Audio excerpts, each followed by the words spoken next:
प्रदेश महासचिव प्रदीप कुमार सिंह हैं।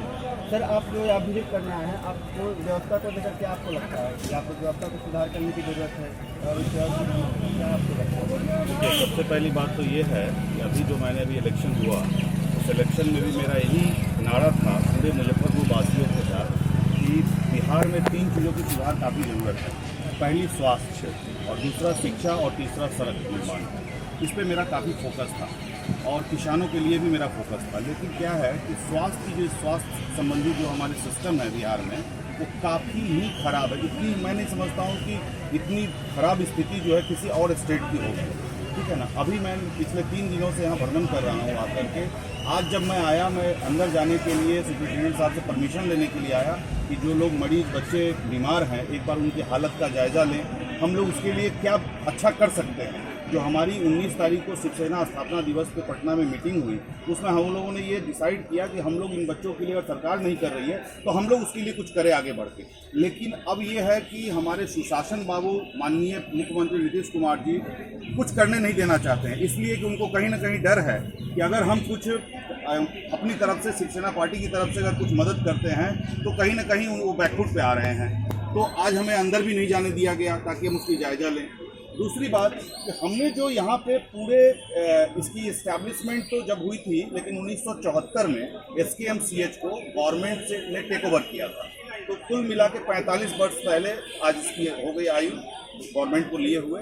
45 वर्षों में जो इंफ्रास्ट्रक्चर जैसा था पहले, उससे भी बद से बदतर स्थिति पे है। मैंने कई सारे फोटोग्राफ्स लिए हैं, मरीज नीचे सोए हुए हैं, मरीज को रहने के लिए मतलब ढंग से व्यवस्था नहीं है और न बेड की व्यवस्था है। तो हम कहते हैं कि बच्चे जो आ रहे हैं बीमार हैं, जो अभी जो बुखार आई है, उसकी इलाज करना तो दूर की बात है, इलाज तो जो डॉक्टर है अपने हिसाब से कर रहे हैं। लेकिन सबसे बड़ी चीज़ है कि जो यहाँ की जो गंदगी फैली हुई है, जल पूरा पानी जो है जमा हुआ है, उससे एक अलग बीमारी उत्पन्न होगा, हैजा, मलेरिया, बहुत तरह की बीमारी होंगी। उसकी सफाई नहीं है। हॉस्पिटल का तो ऐसा लग रहा है जैसे आप कहीं अपने टॉयलेट बाथरूम में, जो जनरल पब्लिक का टॉयलेट बाथरूम होता है बाहर में, इससे कहीं बेहतर स्थिति में है वो। आप वहाँ पे नाक नहीं दे सकते, वहाँ पेशेंट कैसे ठीक होगा? पेशेंट तो जो अच्छे लोग हैं वहाँ आके बीमार पड़ जाएंगे, बीमार कहाँ से ठीक होंगे? तो ये सारी चीज़ें से मुझे ऐसा, सबसे ज़्यादा आपको कौन सी जरूरत, किस पे फोकस करना है? सबसे ज़्यादा आपको क्या? देखिए, सबसे पहले अगर स्वच्छ वातावरण अगर स्वच्छ रहे, आपकी आसपास स्वच्छता रहे, जैसे माननीय प्रधानमंत्री नरेंद्र मोदी जी की मैं एक चीज़ों से काफ़ी मतलब उनको फॉलो भी करता हूं और उनकी इस चीज़ की सराहना भी करता हूं। स्वच्छ भारत अभियान, अगर आप स्वच्छता, चूँकि नरेंद्र मोदी जी नहीं करेंगे, हम सभी लोगों को मिल के करना होगा। अगर हम अपने घर से लेके बाहर तक अगर स्वच्छ रखते हैं तो हम बीमार कम पड़ेंगे। पहले तो हमको ये जानना है। लेकिन हम खुद ही गंदगी फैलाएंगे तो अच्छे तो नहीं रहेंगे। लेकिन फिर भी हॉस्पिटल में तो बाहर के आदमी आके गंदगी नहीं फैलाएंगे। हॉस्पिटल के स्टाफ अगर उसको प्रॉपर ढंग से उसको साफ सफाई रख रखाव करेंगे तो मुझे नहीं लगता है कि साफ सफाई नहीं होती। आज हॉस्पिटल की जो स्थिति है SKMCH की, मैं समझता हूँ कि मतलब बहुत ही बुरी स्थिति में है। मैं सबसे बड़ी कमी क्या लगी? सबसे बड़ी कमी लग रही है कि साफ सफाई तो बहुत ही खराब है, हॉस्पिटल की स्थिति जड़ से बदतर है, और जो ट्रीटमेंट होनी चाहिए, जो डॉक्टर्स जो ट्रीटमेंट देते हैं, हॉस्पिटल के अधिकार जो स्टाफ हैं जो उनकी ट्रीटमेंट करनी चाहिए, उसमें मुझे लग रहा है कि सही ढंग से ट्रीटमेंट नहीं हो रहा है। कहीं ना कहीं डॉक्टरों की संख्या पर्याप्त मात्रा में अधिक होनी चाहिए। नहीं, मुझे देखिए, वो तो मैंने उनसे मांगा, रिकॉर्ड मुझे नहीं प्रोवाइड किया गया। तो मेरा ये कह देना कि नहीं पर्याप्त मात्रा में है या नहीं है, ये गलत होगा। वो तो जब मुझे रिकॉर्ड मिलेगा हॉस्पिटल के सुप्रिंटेंडेंट साहब से, तब मैं बता सकता हूँ। विजिट करते समय आपने देखा होगा, हाँ, विजिट करते समय जो मुझे लगा कि डॉक्टर्स तो नहीं है, ज़्यादा नहीं है। क्योंकि देखिए, डॉक्टर्स क्या हैं, बाहर जा कर के अपनी पहली प्रैक्टिस करेंगे, उसके बाद ही यहाँ पे आके देखेंगे ना। वहाँ तो भाई जगत नारायण आएगा, यहाँ पर कुछ मिलना नहीं होगा, तो मंथली इनकम मंथली मिलेगा, सैलरी। तो अब जो है, सबसे पहले मेरी सरकार से ये हाथ जोड़कर प्रार्थना है कि गरीबों की संख्या हमारे देश में सबसे ज़्यादा है, खासकर बिहार में। गरीबों के लिए अच्छी व्यवस्था करें, और जब तक वो तो करेंगे नहीं, लेकिन मेरी आवाज़ हमेशा उठती रहेगी। और जब तक मैं यहाँ पे मुजफ्फरपुर से लड़ता रहूँगा या न भी लड़ूंगा, तभी मैं गरीबों के लिए आवाज़ उठाया हूँ और आवाज़ उठाते रहूँगा। और मैं गरीब परिवार से हूँ, गरीबी को देख करके आगे बढ़ा है मैंने।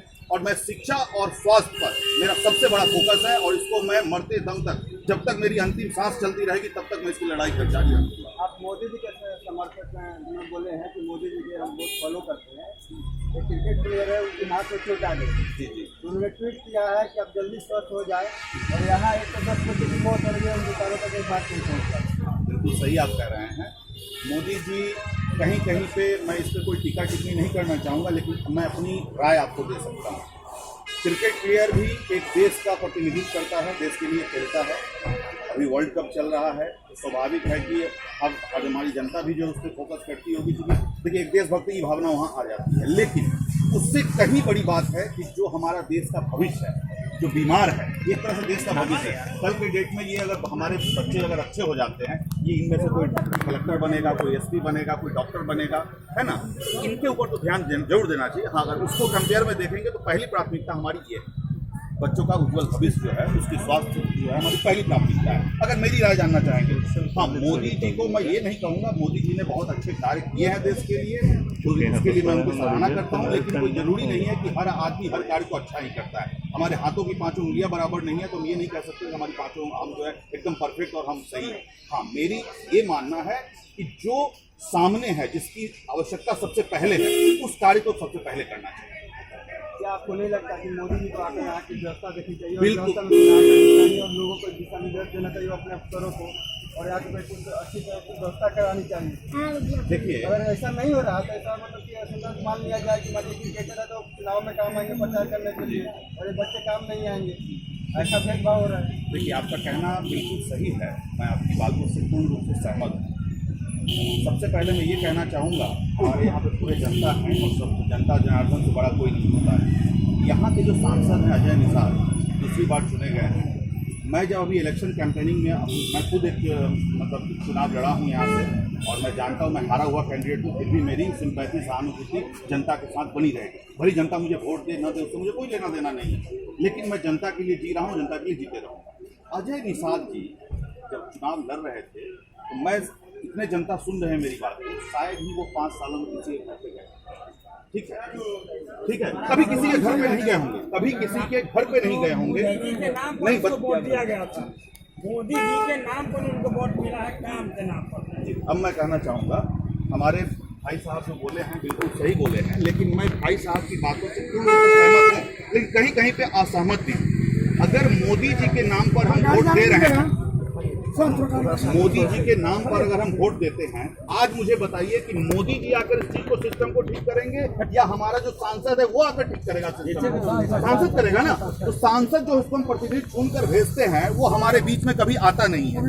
ठीक है, कभी आता नहीं है देखने के लिए। आज इतने बच्चे मर रहे हैं, वो कहाँ, वो तो जाकर एसी में सो रहे हैं, लेकिन मैं आपको खून पसीना बहा करके मैं आ रहा हूँ। क्यों आ रहा हूँ? मैं तो जीता नहीं हूँ, आप लोगों ने मुझे वोट भी नहीं दिया हुआ, फिर भी मैं आपका मान सम्मान करता हूँ और करता रहूंगा। लेकिन सांसद की नैतिक जिम्मेदारी बनती है अजय निषाद की कि आ करके इस रख रखाव को, व्यवस्था को ठीक करे, लेकिन वो कभी नहीं आएगा, क्योंकि वो सोने की चम्मच लेके पैदा हुए थे और सोने की चम्मच लेकर के ही मरेंगे। उनको क्या गरीबी से मतलब है? गरीबों के लिए कौन जीता है बताइए ना मुझे। कितने नेता हैं जो गरीबी के लिए जीते हैं? मैंने उस समय चुनाव के कैंपेनिंग के दौरान सभी अपने मुजफ्फरपुर के वासियों से मैंने एक प्रार्थना किया था कि सही बात है, मोदी जी जरूरी है, ये मजबूरी है। मेरा पहला इंटरव्यू में भी ये बात था। लेकिन देखिए, जरूरी ठीक है सेंट्रल में है, लेकिन यहाँ पर जो आपका सांसद है वही आपकी बातों को, आपकी चीज़ों को ऊपर तक पहुँचाएगा। एक चेन बना हुआ है, सिस्टम है। अगर किसी जाते हैं आप हॉस्पिटल में ही, तो पहले आप क्या करते हैं? पहले आप काउंटर पर जा करके रिसेप्शन पे अपना एंट्री कराते हैं, उसके बाद वो भेजती है लिख करके फलाने डॉक्टर के यहाँ, वहाँ पे एक स्टाफ होता है, वो आपका एक्सेप्ट करता है पेपर को, फिर वो डॉक्टर पास भेजता है। एक सिस्टम है बना हुआ। उसी तरह एक सिस्टम हमारे देश में, प्रधानमंत्री हर कार्य को नहीं करते हैं। प्रधानमंत्री अगर हर कार्य को करते तो फिर हम हर जगह से MP MLA की जरूरत ही नहीं थी। ठीक है ना। तो MP जो होते हैं उन जिनको हम चुनकर भेजते हैं, मेरी सारी जनता से अभी भी प्रार्थना है कि अगली बार जो है जब भी ऐसा जब इलेक्शन होता है तो कृपया करके पार्टी को न देखें, व्यक्ति विशेष को देखें। जो व्यक्ति विशेष आपके लिए आवाज उठाए, आपकी गरीबी में, आपकी मजबूरी में, हर जगह पे कदम से कदम मिलाकर चले, जो आपकी सुख दुख में साथ रहे। सुख में तो बहुत साथ आ जाएंगे, दुख में कौन साथ आता है जी? ठीक है ना। दुख में सुमिरन सब करे, सुख में करे ना कोई। जो सुख में सुमिरन करे तो दुख का है कोई।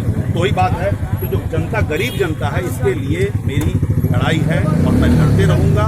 ये मेरा दृढ़ संकल्प है। मैं जात पात से बड़ा अलग हटके हूँ। बिहार में जातिवाद की राजनीति।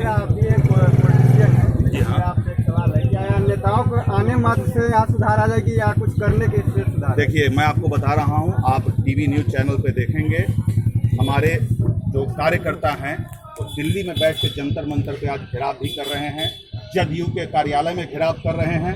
ठीक है, अजीत उपाध्याय जो है मेरा कार्यकर्ता, वहाँ पे 5 दिनों से धरना पे बैठा है। ठीक है, उसको भी वहाँ से उठाया जा रहा है। कहने का मतलब हमारी लड़ाई जारी है और हम सिर्फ यहाँ देखने के लिए नहीं आए। आपको अच्छी तरह पता है, आप मेरे साथ गए सुपरिटेंडेंट साहब के, हमें अंदर जाने नहीं दिया गया।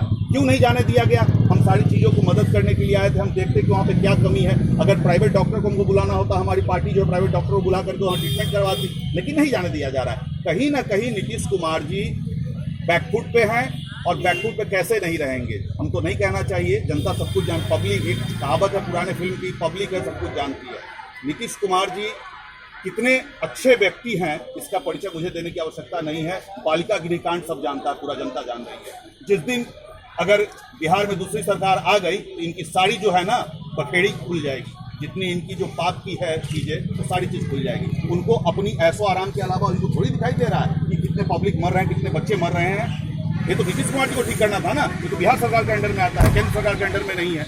इसको पहले ये ठीक कराएं, लेकिन ये ठीक नहीं करा रहे हैं। इनको क्या लेना देना है? आए थे, एक दिन आए और चले गए, उनको ये नहीं देखा कि हाँ यहाँ की हालत क्या है। मीडिया वालों को भी अंदर नहीं जाना दिया। मीडिया वाले को भी अंदर नहीं, उस दिन हम लोग भी काला झंडा दिखाए थे उनको। कहता है कि कोई आए नीतीश कुमार अगर हमसे कुछ पूछना है उनसे, बिल्कुल तो मीडिया वालों को भी अंदर नहीं जाने दिया। नीतीश कुमार जी दिन आए थे, उसमें हम लोग धरना पर बैठे। कुमार जी से पहले जो जीतन राम मांझी जी यहाँ के लिए प्रचार गए थे, क्या हुआ? नहीं ना हुआ। तो यहाँ पर किसी को, लेकिन उससे पहले भी अभी जो नीतीश जी है, किसान के परिजन को क्या करा दिया गया मामला। सबको यहाँ क्या लगता है कि सबसे अगर पहले व्यवस्था करनी चाहे और सरकार या कोई पार्टी चाहे या कोई संस्था चाहे, तो सबसे बड़ी समस्या यहाँ क्या दिखती है? सबसे बड़ी समस्या यहाँ पे है पानी का, सबसे बड़ी समस्या है यहाँ सफाई की और अनुशासन की। यहाँ पे अनुशासन की कमी है, बहुत अच्छे तरह से धरिया क्या उड़ाया। डॉक्टरों पर्याप्त मात्रा में डॉक्टर सही तरीके से इलाज हो रहे हैं? सब कुछ है लेकिन कोई सुन नहीं रहा। देखिए, मैं कहना चाहूँगा भाई साहब की बातों में, हमारे छोटे भाई ने बड़े अच्छी बात कही है। तो सब कुछ ये सही कह रहे हैं, डॉक्टर भी हैं। अगर मान लीजिए डॉक्टर हैं तो डॉक्टर प्राइवेट अपने संस्थाओं को छोड़कर यहाँ आकर सही से ट्रीटमेंट करें, तभी तो ट्रीटमेंट होगा ना। तो व्यवस्था सब कुछ है, लेकिन सब व्यवस्था होते हुए भी कुछ नहीं, ठीक है ना। और ये बहुत सही बोले हैं। मेरी पूरी जनता से भी अपील है, जितने लोग मेरी बातों को सुन रहे हैं, सस्ती से सस्ती दवाई तो, हाँ सस्ती से सस्ती, 3000 रुपये प्राइवेट ठीक है। तो मेडिकल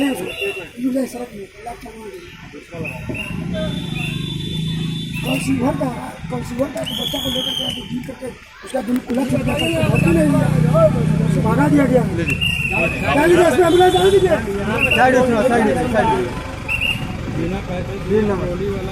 नहीं सुनता। अभी देखिए, हमारे भाई हैं, हम तो कहेंगे तो लोग कहेंगे ये, देखिए हम बता रहे हैं, अगर मैं कहूँगा इस बात को तो लोग सोचेंगे मतलब आप लोग पार्टी पक्ष का बोल रहे हैं, दूसरे पार्टी पक्ष से बोल रहे हैं। मेरे भाई ये बोल रहे हैं कि अभी आ गया अभी इनके साथ जो घटना घटी है, क्या हुआ? पेशेंट को लेके आया हूँ, बेहोश हालत में थी, तो मैं खुद स्ट्रेचर पर लाद कर और आपसे पैसे का डिमांड किया जाता है, 300 रुपये दीजिए, 400 रुपये दीजिए। स्ट्रेचर का 300 रुपये। अभी देखिए ये हमारा कितना डिमांड कितना किया? इनसे डिमांड नहीं किया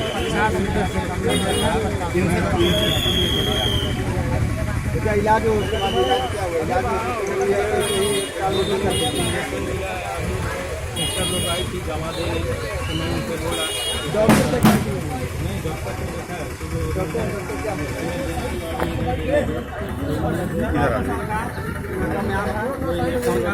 वो मिला है अभी फिलहाल। उसके बाद डॉक्टर लोग आएंगे, उसके बाद ही क्या बोलते हैं 1100 पर टाइम मिला था कि 11 बजे आएंगे डॉक्टर।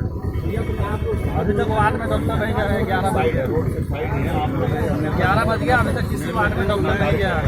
प्रदीप जी, आप लोगों के क्या सारे संसाधन है, लेकिन यहाँ पे समय समय से नहीं हो पा रही है, अनुशासन नहीं। देखिए, सबसे पहली बात कि मैं चाहता हूँ, मेरी ये बिहार सरकार से अपील है और मेरी पार्टी अब धरना प्रदर्शन भी गांधी मैदान में करेगी। अगर ये सुधार नहीं हुआ तो नीतीश कुमार जी को सबसे पहले अपनी इस्तीफा देनी चाहिए।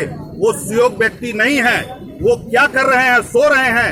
हम कहते हैं कि यहाँ पे स्ट्रक्चर पर किसी को ये अपने यहाँ पे स्टाफ की कमी है। स्ट्रक्चर आदमी पेशेंट अपना जो लेके आ रहा है, टेंडर वही लेके जा रहा है अपने पेशेंट को, और स्ट्रक्चर दूसरे अगर हॉस्पिटल के कार्य मतलब कोई स्टाफ अगर लेके जाते हैं तो पैसा मांगते हैं। हमने देखा भी है, अभी सुना भी आपने, 300 रुपया 400 रुपया। मैं कहता हूं ये जो भ्रष्टाचार है, इस भ्रष्टाचार को खत्म करने के लिए हमको जो करना होगा हम लोग करेंगे। हम लोगों ने 2 दिन पहले, मैं और हमारे प्रदेश अध्यक्ष माननीय कौशलेंद्र शर्मा जी ने ये डिसाइड किया है कि इस लड़ाई, अब की बार इस बार जो लड़ाई है, इस लड़ाई में हम लोग कहीं भी तन मन धन से एक साथ जुड़ के लड़ेंगे। और हम गरीबों के लिए लड़ाई शुरू किया, गरीबों के लिए ही लड़ेंगे। जात पात धर्म मजहब से हट करके हम लोग गरीबी के लिए पहली हम अपने बिहार से गरीबी को खत्म करना चाहते हैं। कौन सरकार अभी तक सोची है गरीबों के लिए कि गरीबी को खत्म किया जाए? गरीबी, देखिए एक मैं आपको बहुत अच्छी चीज बताता हूं, अमीरों की अकड़ तभी तक है जब तक गरीब उसको ऐसे देखते रहते हैं। जिस दिन गरीब देखना बंद कर दे, उनकी सारी अकड़ खत्म हो जाएगी। वो इस राज्य में हमें करना है और हम करके दिखाएंगे। इसके लिए हम प्रतिबद्ध हैं। और रही बात कि हमारी जो है पार्टी की, और पार्टी की ओर से मेरे तरफ से मेरा जो विचार है, और हमारे जो शिवसेना के प्रदेश अध्यक्ष माननीय कौशलेंद्र शर्मा जी, हम लोग जो है नीतीश कुमार जी से इस्तीफा की मांग कर रहे हैं और इस्तीफा उनको दे देना चाहिए। अगर नहीं देते हैं तो कहीं ना कहीं वो सीट के सत्ताधारी के भूखे खिलाड़ी हैं। जब नीतीश कुमार जी जब आए थे तो बोले थे कि गांव में और गरीबी से ये बीमारी हो रहा है और मौत हो रहा है। क्या गांव में रहना और गरीबी होना पाप है? कोई बात नहीं। बहुत बहुत धन्यवाद। मेरे साथ से प्रदीप कुमार सिंह जो शिवसेना के प्रदेश महासचिव थे। आप देख रहे हैं खबरनामा भारत। धन्यवाद। मुजफ्फरपुर से।